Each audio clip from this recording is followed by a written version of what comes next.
Hi, this is Chef Kaz, and today I'm going to be showing you how to make a low-carb garlic and herb cheese chicken casserole. This is a great high-performance alternative to a traditional comfort food. So you're going to start with your hot pan, put a little bit of olive oil spray and some olive oil, add your carrots in. We want to stir those around consistently, developing some color. The color is going to be flavor. Then add in your zucchini, same idea here. Add in a little bit more olive oil, 1 to 2 tablespoons as needed, and then continue progressively adding in your vegetables, just keeping in mind that the softer the vegetable, the quicker it's going to cook. Okay? I'm going to add my seasonings, my salt, freshly ground black pepper, a little bit of red chili flakes. I've also got some fresh herbs and dried herbs here, and just add those things in, progressively developing the flavor as you like.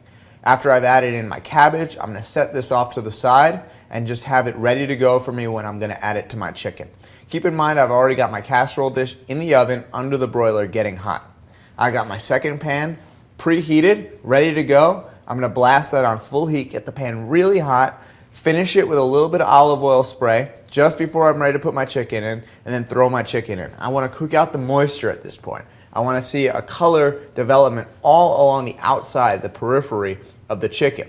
Once I've got that done, then I'm going to add a little bit, 1 to 2 tablespoons more olive oil, and just crisp up and finish the browning on the outside of the chicken.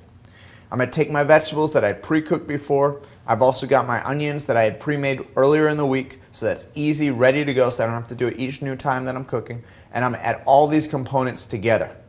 Once I've got the vegetables and the chicken pretty much all cooked up, nice color, I'm going to turn my heat all the way down or even off and put my garlic paste on. The reason for this is if the pan is too hot, you will burn the garlic paste and pretty much ruin the flavor.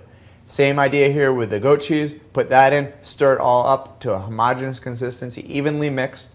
I'm going to pull my casserole dish out, and then you're going to take all of your components, put it right into the casserole dish, finish it back in the oven, and develop a nice brown color, crispy outside. When you've got it to the texture, the appearance, the color that you like, pull it out. You can finish it with some fresh herbs, some mozzarella, any other additional items that you want to add to it.